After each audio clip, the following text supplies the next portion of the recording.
అందరికీ నమస్కారం. 29వ తారీఖు డిసెంబర్ నుంచి 4వ తారీఖు జనవరి 2025 వరకు మేషరాశి నుంచి మీనరాశి వరకు వార ఫలాలు ఈరోజు మనం తెలుసుకుందాం. కొత్త సంవత్సరంలోకి మనమందరం అడుగు పెడుతున్నాం. 2028 చాలా అదృష్టకరమైనటువంటి ఒక సంవత్సరంగా ఈ సంవత్సరాన్ని తప్పకుండా చెప్పాలి. 2028 సంఖ్యాపరంగా అంటే యాక్చువల్గా ఏంటంటే మన తెలుగు సాంప్రదాయం ప్రకారంగా హిందూ సాంప్రదాయం ప్రకారంగా మనము శ్రీ కురోధీనామ సంవత్సరంలో ఉన్నాము. మన సంవత్సరాలన్నీ వేరు. 60 సంవత్సరాల పేర్లు ఉంటాయండి. ఇవి రిపీట్గా వస్తుంటాయి అన్నమాట. ఇదంతా ఒక అద్భుతమైనటువంటి ఖగోళ శాస్త్రానికి సంబంధించినటువంటి మాసాలు, తిథులు, వారాలు వీటన్నిటికి కూడా ఆకాశంలో మనకు నిదర్శన కనబడుతూ ఉంటుందన్నమాట. ఈరోజు అమావాస్య ఉంది అంటే ఇక చంద్రుడు కనబడడు. ఈరోజు పౌర్ణమి అంటే పెద్ద చంద్రుడు కనిపిస్తాడు. ఇలాగా మనకు తిథులన్నీ కూడా అద్భుతంగా ఖగోళ శాస్త్రాన్ని బట్టి మనం చేసుకుని జ్యోతిష శాస్త్రాన్ని చెప్తున్నాం. ఇంగ్లీష్ వాడికి తలా తోక ఏమీ ఉండదు, అర్థం పర్థం ఏమి ఉండదు. వాడేదో జనవరి, ఫిబ్రవరి, మార్చ్ అని పెట్టేసుకున్నాడు. అయినా కూడా ప్రపంచమంతా కూడా ఎటుపోతే మనం అటుపోవడమే కరెక్ట్ కదండి. మనకి ఎంత పాండిత్యం ఉన్నా చాలామంది పాపం పండితులు నేను చూస్తుంటానండి ఎన్నో యూట్యూబ్ ఛానల్లో ఊరికి అరుస్తూ ఉంటారు. మన పద్ధతి కాదు, మనము ఇదైతే ఇంకా ఎక్కువ వీళ్ళు హిందువులో కొందరు మరీ కష్టమైనటువంటి వర్గం వాళ్ళు కొత్త సంవత్సరం చేసుకోకూడదు, ఆ రోజు మనం ఎటువంటి హ్యాపీ న్యూ ఇయర్ చెప్పకూడదు అని నిబంధనలు పెట్టుకుని చాలా ఇబ్బంది పెడుతుంటారు అందరినీ. అలాంతా ఏమీ ఉండదు. ప్రపంచం ఎటుపోతే మనం అటుపోవడమే కరెక్ట్ అన్నమాట. సో ప్రపంచంలో క్రైస్తవులు కానివ్వండి, మిగతా అన్ని దేశాల వాళ్ళు కూడా ఈ యొక్క న్యూ ఇయర్ అనేది ఎలాగైతే ఫాలో అవుతున్నారో జస్ట్ ప్రపంచం పోతే మనం కూడా హలో అని హ్యాపీ న్యూ ఇయర్ జనవరి 1వ తారీఖు 2025 అని చెప్తాము. అందరికీ ఒక క్యూరియాసిటీ, 2025 నాకు ఎలా ఉంటుంది అంటే ఆల్రెడీ క్రోధినామ సంవత్సరం ఉగాది పండగ రోజు చెప్పాను. వచ్చే ఉగాది వరకు ఏప్రిల్ వరకు మనకి ఎటువంటి అవసరం లేదు. కానీ జనాలకు ఉన్న క్యూరియాసిటీని బట్టి ఈ 2025 చాలా అద్భుతంగా ఉంటుంది. సంఖ్యాపరంగా 2525 అంటే 7 సంఖ్య చాలా శుభప్రదమైనది. అలాగే గతంలో 24 అశుభమైనది. 6 నెంబర్ అనమాట. ఒకటే గొడవలు, ఇబ్బందులు, శత్రువులు, దాడులు, కొట్లాటలు, యుద్ధాలు అన్నీ విన్నాం. కానీ 2025లో 25 సంఖ్యకి ప్రత్యేకత ఏంటంటే శుభం, సంతోషం, అందరూ కూడా ప్రేమతో చక్కటి జీవితాలు గడుపుతారని చెప్పాలి. అలాగే 2025 అంటే ఇక్కడ 9 వస్తుంది. అది కూడా అత్యంత శుభప్రదమైనటువంటి నెంబర్ అన్నమాట. కాబట్టి 2025కి మీ అందరికీ స్వాగతం చెబుతూ 2025 యొక్క మేషరాశి నుంచి అన్నీ చెబుతూ వస్తున్నానండి. తప్పకుండా మీరందరూ ఫాలో చేయండి.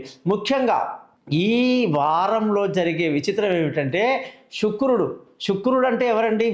వీనస్ అంటే ఎంత ఇంపార్టెంట్ గ్రహం అండి. 9 గ్రహాలలో సుఖ సంతోషము ప్రతి మనిషికి అద్భుతమైనటువంటి అన్నీ నీట్గా స్మార్ట్గా ఉండాలి.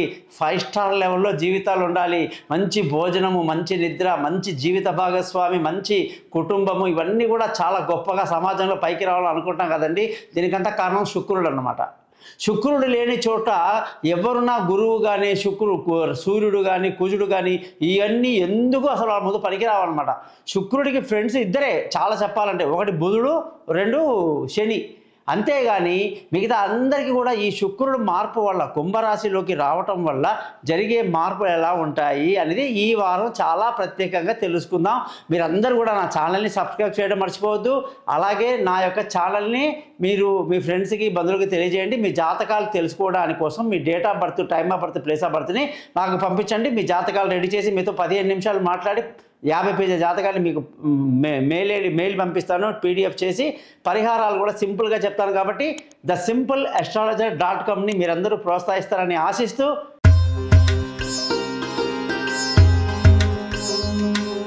తులారాశి వాళ్ళందరికీ నూతన సంవత్సర శుభాకాంక్షలు. 29వ తారీఖు డిసెంబర్ నుంచి 4వ తారీఖు జనవరి వరకు వారఫలం ఎలా ఉందో ఈరోజు తెలుసుకుందాం. శుక్రుడు ఈ రాశికి అధిపతి. తులారాశి వాళ్ళకి శుక్రుడు ఎంతో భోగాన్ని, ఆనందాన్ని, సంతోషాన్ని ఇస్తాడు. అన్ని రాశుల్లో కూడా భోగలాలసులు గొప్ప వాళ్ళు ఎవరంటే తులారాశి వాళ్ళనే చెప్పాలి. ఎందుకంటే శుక్రుడు ఆధిపత్యం వహిస్తున్నాడు కాబట్టి విలాసవంతమైన జీవితం ఉంటుంది. సుఖ సంతోషాలతో మీరు బాగా ఉండాలి. తెలివితేటలు బ్రహ్మాండంగా ఉంటుంది. మీరు మంచి భోజన ప్రియులు, అన్ని రకాల సుఖాలకు బాగా అడిక్ట్ అయిపోయి ఉంటారనమాట, జనరల్గా అనమాట. అది మరి అలాంటప్పుడు శుక్రుడు బాగుండాలి కదండి. శుక్రుడు ఇప్పుడు కుంభరాశిలోకి వచ్చేసాడు. అది ఎంత అద్భుతంగా ఉందంటే అంటే ఇన్ని రోజులుగా 4వ ఇంట్లో ఉండి మేలు చేస్తున్న శుక్రుడు ఇప్పుడు పంచమంలోకి వెళ్ళిపోయి విపరీతమైనటువంటి ఆనందాన్ని పీక్లో తీసుకెళ్ళిపోతున్నాడు, ఆనందాన్ని సంతోషాన్ని అన్నమాట. అందులో శనితో కలిసి ఉండిపోతున్నాడు, అతి మిత్రుడు కదా, మరి ఇంకా ఎంజాయ్ అన్నమాట. ఈ వారమంతా తులారాశి వాళ్ళకి ఎంతో అద్భుతంగా ఉంటుంది. విందులు వినోదాల్లో పాల్గొనడం ఏంటి, అసలు సంతోషం ఆనందం. మరి ఈ వారమంతా ఇయర్ ఎండ్ వరకు కూడా ఎంజాయ్ బాగా చేస్తారని చెప్పి తులారాశి వాళ్ళకి బాగా చెప్పవచ్చు. ధన ఆదాయం విషయానికి వస్తే ఏమీ బెంగలేదు, అనుకున్న సమయానికి బాగా డబ్బు వచ్చి కుటుంబ సంతోషంతో బాగా పిల్లల చదువులు అవి బాగా ఎంజాయ్ చేస్తారని చెప్పి బాగా చెప్పాలి. తెలివితేటలైతే బ్రహ్మాండంగా పనిచేస్తాయన్నమాట. కాకపోతే కొంచెం మనం ఆడంబరం చూసి మన గొప్పతనం చూసి ఏడ్చే వాళ్ళు ఉంటారు. మరి ఆ ఏడ్చే వాళ్ళకి దూరంగా ఉంటేనే మంచిది. ఏడ్చే వాళ్ళని కలుపుకోవాలని చాలామంది మానవతా దృక్పథంతో ఆలోచిస్తారు. పాముని తెచ్చి మన సంకలో పెట్టుకున్నట్టే, అది ఎప్పుడు కరుస్తో తెలియదు. కాబట్టి పొరపాటున కూడా మనకు పడని వాళ్ళకి దూరంగా ఉన్నవాడే తెలివైన వాడు, అదొకటి గుర్తుపెట్టుకోవాలి. ముఖ్యంగా విలువైన వస్తువులు, భూములు, ఇల్లు, వాహనాలు అన్నీ కొనడానికి ఎంత అనుకూలంగా ఉందంటే మంచి విలువైన ప్రాపర్టీస్ అన్నీ కూడా ఇప్పుడు గెయిన్ చేసే అవకాశాలు మీకు చాలా బాగున్నాయని చెప్పాలి. అలాగే ఈ రాశి వాళ్ళందరికీ కూడా తల్లి ఆశీస్సులు బాగుంటాయి. పిల్లల ఉద్యోగాలు రాని వాళ్ళకు ఉద్యోగాలు రావడం, మంచి కాలేజీలో సీట్ రావటం, అనుకున్న సమయానికి చక్కగా ప్రయాణాలు చేయటం, సుఖవంతమైన లాంగ్ జర్నీ చేయటం అన్నీ అద్భుతంగా ఉన్నాయి. ఒక్క మాట చెప్పాలంటే తెలివితేటలు అమోఘంగా పనిచేస్తుంది ఈ వారమంతా కూడా. మీకు ఆరోగ్యపరంగానే కొంచెం ఏదో చికాకు పెడుతున్నాడు గురువు, ఏమీ హ్యాపీగా ఉండనియట్లే. ఏదో రకంగా ఆరోగ్య సమస్యలు కానీ మనకంటే పడని ఏ అత్తగారినో ఏ శత్రువునో ఏ ఆడపడుచునో తెచ్చి పెడుతున్నాడు. వాళ్ళ వల్ల తులారాశి వాళ్ళకి చికాకులు కొంచెం ఎక్కువ ఉంటాయి. ఆరోగ్యపరంగా దెబ్బతినే అవకాశాలు లేకపోలేదు, అది జాగ్రత్తగా ఉండాలి. ముఖ్యంగా భార్యాభర్తల మధ్య చక్కటి సయోధ్య కలిగి సంతోషంగా ఆనందంగా ఎంతో హ్యాపీగా ఉంటారన్నమాట. మీ భాగస్వామ్యం చాలా బాగుంటుంది. ప్రేమ అనురాగాలతో ఈ వారం స్పెండ్ చేస్తారు. ప్రేమికులు వాళ్ళ యొక్క మనసులో ఉన్న మాటల్ని పెద్దవాళ్ళకు చెప్పి వివాహానికి అనుకూలంగా మార్చుకుంటారు. అలాగే దూరంగా ఉన్న వాళ్ళు కలుసుకుంటారు, పార్ట్నర్షిప్లో కలిసి వస్తుంది. అన్ని శుభాలు జరుగుతాయి తులారాశి వాళ్ళకి. ముఖ్యంగా అదృష్టంగానే చూసుకుంటే పట్టిందల్లా బంగారమే, ఏదనుకుంటే అది జరిగిపోతుంది. తండ్రి పెద్దల యొక్క మంచి సపోర్ట్ అన్నమాట మీ జాతకంలో. కాబట్టి ఏమీ ఇబ్బంది లేదని చెప్పాలి. ముఖ్యంగా ధర్మ మార్గాన్ని అనుసరిస్తూ ధార్మిక జీవితాన్ని గడుపుతారు, గుళ్ళు గోపురాలు తిరుగుతారని చెప్పాలి. ముఖ్యంగా ఉద్యోగంలో మాత్రం మీకు చక్కటి డెవలప్మెంటు. సోమవారం చాలా బాగుంది, మంగళ బుధవారాలు కొంచెం ఇబ్బంది ఉంది. తర్వాత గురు శుక్ర శని అన్ని వారాలు కూడా అనేక రకాలుగా ప్రమోషన్లు, ఇంక్రిమెంట్లు, పై అధికారుల ప్రశంసలు, ఉద్యోగంలో మంచి పొజిషను, మంచి డెవలప్మెంట్ అన్నీ కూడా బాగా కనిపిస్తుంది తులారాశి వాళ్ళకి. ముఖ్యంగా కొత్త ఉద్యోగంలో అవకాశాలు రావడం కానీ, ఇంటర్వ్యూలు సక్సెస్ అవ్వడం కానీ ఎన్నన్నా చెప్పవచ్చు. వీసాలు సమయానికి రావడం కానీ. వ్యాపార పరంగా చూస్తే ఈ రాశి వాళ్ళందరికీ వ్యాపారంలో బాగా దెబ్బ పడే అవకాశం మాత్రం బాగా ఉంది. అందుకే తులారాశి వాళ్ళు ఖచ్చితంగా ఓపెల్ రాయిని చూపుడు వెలుగు ధరించండి. 20,000 జపాలతో సిల్వర్లో పెట్టి ఇస్తాను. తర్వాత మీరు శుక్రవారం నాడు లక్ష్మీ మంత్రం చదవండి.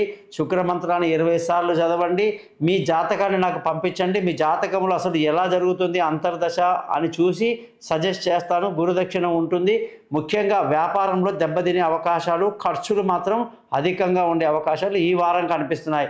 తులారాశి వాళ్ళందరూ కూడా నన్ను ఈ ఛానల్ని సబ్స్క్రైబ్ చేస్తారని ఆశిస్తూ మీని సెలవుకుంటాను. మీ గోపాలయ్య గారు.